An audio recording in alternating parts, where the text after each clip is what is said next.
Kind of irrelevant. I, 28, have been in what I thought was a serious relationship for a year now with this man, 25.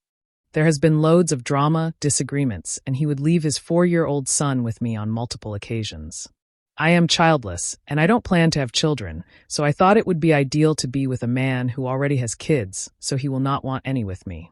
His child and I don't speak the same language, and I'm essentially a stranger to this child, so it was quite frustrating babysitting him. Then additionally his child would wet the bed, refuse to eat, and generally misbehave when he leaves me with the child. Again, I couldn't discipline the child properly due to a language barrier. This man P would berate me for not immediately bonding with his child, everything I did wrong regarding his child and etc. P has not been a physically present father in his child's life from ages 0 to 4. So I told him, you're just projecting your self-doubt and frustrations onto me. Because if anyone should be bonding with this child and parenting him properly, it's you. First, and then I follow your lead. He had the gall to tell me, you're not fit to be a mother. Like that was supposed to hurt my feelings, I was thinking. DUH. That's why I don't plan to have kids. Then he asked me, where is your motherly instinct? In the moment I couldn't manage to ask him, where is yours? Because that comment alone threw me for a loop. Me? What motherly instincts? From where? I don't have kids. I don't want to birth kids, P. Well, what about the motherly instincts from your mother? Me? WTF, I did not even grow up with my mother, so instincts from where? Now, he could have been an asshole all along, or I only took note of it after this argument. But he did come back to me and apologized for having unreasonable expectations of me. Then he confessed he wanted me to be the child's mother, which is literally impossible. That boy already has a mother, and I also asked him, what is a mother to you exactly? A child has 2 parents, and you can't expect one parent to do all the child rearing. Little boys need their dads, etc., etc. Toxic relationship shit. After this specific argument, I noticed his behavior changed, or he was always a dickhead. He would be really cold and mean to me.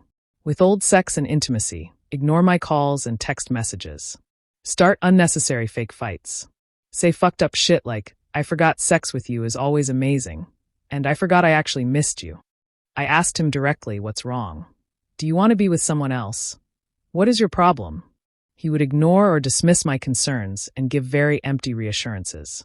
That's when I knew some fuck shit was happening. I told myself to be patient, and eventually he'll get overconfident and slip up.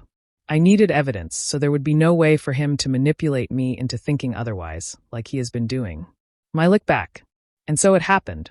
His phone broke, and for work he always needs to be reachable. So he started using my old iPhone without asking me permission. When I tried to just ask him about the iPhone, he immediately got angry and said, there you go again about your phone, blah blah. My iPhone is registered to my iCloud, so I could see his whole call log. There was some very suspicious phone calls to the same women every day. I thought that's not enough. Then I found a prescription for STD medication in his coat when I was doing laundry, and one of the call girls' name was on the prescription. I thought again that's not enough. So obviously it's my iPhone with my biometrics password. Therefore, post some very dissatisfying, some of his worst work, coitus. I knew he would pass out. I began my scheme. I waited for him to start snoring because that is when I knew he was in a deep sleep. Reached over for my old iPhone. Started going through text messages and social media. Some messages were deleted, of course, but I got the gist. It was all there. He was cheating on me with multiple women. He and the STD call girl both got treated. So when was he going to tell me to get treated? What an asshole. I was furious, and then I thought up a plan. According to their conversation, STD girl seemed to be irate and jealous because she had an inkling that he is a whore. Then there was new girl, and it seemed they were saying, I love yous to each other but haven't had sex yet. Maybe she lives far away. Maybe she doesn't give it up easy. Who knows? So I thought I'll get a spoof text number. Text STD girl with all the contact details of new girl, and the text went something like, hi, insert name. You've been trying to reach P, right? Text new girl. Her number is XXXX. He's been with her this whole time while ignoring you. The next morning, P's day was absolute chaos. He couldn't figure out who this spoof number was. STD girl called new girl, and now they were both giving him hell. He was anxious the spam number would text me next since they are revealing all the horse shit he has been up to. I pretended like I didn't know a thing. I also texted myself with the spoof number. Hey, are you OP? Ask your man who STD girl is. He suspected I was behind it all, but I was coy. Some other BS happened. I'll post it in the comments if anyone would like to know. And then I confronted him with tears, yelling, and the works. Told him after that anonymous text message and the STD medication prescription, obviously he is cheating. He thinks STD girl did it. Last we spoke, he was furious with her for blowing up his whoring, just because she was bitter that she was a side chick, according to him, face with rolling eyes. Meanwhile, I'm just chuckling at him, spiraling. Yeah, I'm heartbroken. Obviously, this is the end of that fake-ass relationship. But I'm not the only one crying face with tears of joy, face with tears of joy, face with tears of joy. We are all going to be heartbroken. Womp womp sucks to suck. P.S. No, they are not called girls as in sex workers. I'm just making a pun. The more is just more context on the plan and how it played out. For my plan to work, I had a friend of mine that he has never heard of help me. She asked me, okay, you'll spoof text STD girl, but how will you know she called new girl? I confidently told my friend, STD girl seems like a crash out and like she has feelings for this man. I also had a feeling she knew he was in a public relationship with me. So she will be the perfect person to set up.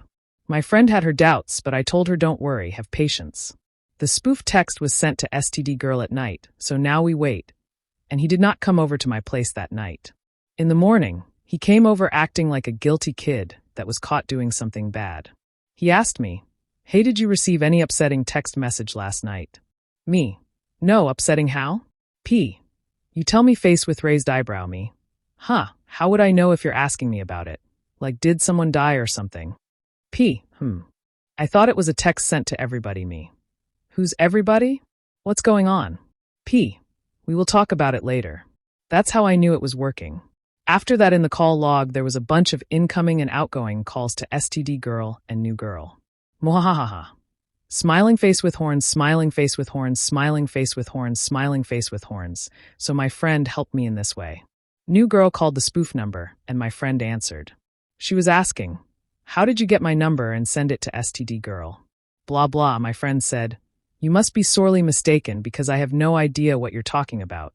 Then new girl, while speaking to my friend, asked her, can I call you back and connect STD girl for a three-way call? My friend said yes, and then blocked new girl, STD girl, and P's cell phone numbers. That's how I knew my plan went perfectly, smiling face with horns. Then he happened to find me on my lunch break. He asked, what exactly are you up to? Face with raised eyebrow. Me. Warming up my lunch. P. Haha, very funny. Me, concerningly, what's going on? You said we would talk about an upsetting text or something. He then explained some convoluted story about an anonymous number texting him. Then later it became an unknown number that texted his close friends, and this unknown number texted something about my name. Then he said the text said something along the lines of stay away from my man. The spoof number belongs to an Eva, he said. OP, who is Eva? I said, I don't know.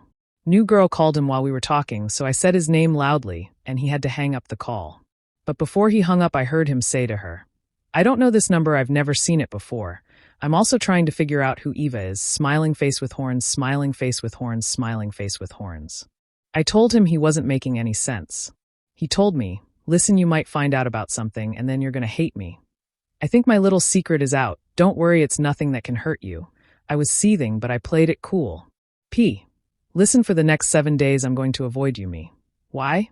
I didn't do anything wrong. Pleading face. P. Yes, you didn't do anything wrong, but it's for your own good, because that text I'm talking about, it's eventually going to reach you. Me. What exactly is this text? Why don't you just show it to me? P. It's for your own protection. But we can still call and text, I just won't come over to your place, and you can't come over to mine. I'm giving you space, I'm doing this for you. What a fucking liar. He kept my spare key to my apartment. The next morning he jumped on my bed and woke me up playfully, acting all giddy. How the fuck can he do that after he just told me we were going to have space? Also, because I'm the only one that didn't blow up his phone last night, he probably thought the text hadn't reached me. When he saw I wasn't enthusiastic about him randomly popping up, he was about to run away on some, you have bad vibes, so I'm just gonna go. See you later. That pissed me off so much. So at first I confronted him about the STD prescription. His attempts to triangulate and huff and puff and trying to stall didn't work. He went to the bathroom, probably to delete all his texts, because after he confesses, he would have to hand over my old iPhone. Then he confessed to cheating with the STD girl. I applied pressure on him to confess. Who else? P. Who else have you been talking to and fucking behind my back? He only answered, I only had sex with STD girl once. I kept pushing, and that's when he accused me of being the spoof number. So I conveniently showed him the text I also got from the spoof number. He was dumbfounded and angrily whispered, so it was STD girl all along. Damn, she's crazy, why did she have to do this? How did she get your number too? I told him to look me in the eyes and I said, you're a coward, do you know that? Did you know you're a coward? He was near to tears, face with tears of joy, face with tears of joy, face with tears of joy, and repeated, yes, I am a coward, face with tears of joy, face with tears of joy, face with tears of joy. I told him he doesn't have to pretend to love me anymore. If he didn't want to be with me, he could have just broken up with me. He said, but I did want to be with you. Seems I lost sight of that pleading face. Can this be fixed? Me. Fixed? Fixed. Ogre. You medium dark skin tone emoji modifier are the one who went to go fuck people behind my back. So tell me, Mr. Man of the Hour, man of the house with the massive ego. Please tell me what was your plan. You get caught and then what? I'm waiting. What's with the silence, Mr. Popular? P. I'm sorry, OP me. You're just sorry you got caught, P. No, I'm not sorry I got caught. You know what? You got one over me. That was a real good one, OP. I did not respond the exact same way he would ignore me when I brought up concerns. So maybe he has figured out that I was behind it all. Maybe he still suspects STD girl, but so what? I don't care. The damage has been done. Now he has to build up his Rolodex of victims to manipulate all over again. BO. After that, he walked me to work while I was on a work call. Then he tried to ask me something about the call I was on. I just ignored him. Haven't spoken to him since. I don't care to hear from him ever again. I have nothing to say, and some things don't need to be said aloud. He knows it's over. TLDR, my ex put me through a lot of bullshit, then relentlessly cheated on me. So I plotted for his side, chicks to fight each other while I play dumb, sit in the shadows and enjoy the chaos. Yeah, it's over, but it ended with a delicious boom. And just like that, he was finally exposed. The man who thought he could juggle lies and manipulation was left standing in his own chaos. This story ends here, but it leaves behind a powerful lesson. Lies and betrayal never last forever. The truth always finds its way out. What did you think of this story? Share your thoughts in the comments below. And if you love dramatic real-life stories like this one, make sure to hit that subscribe button and turn on notifications. More unbelievable stories are coming soon on Story Chapters.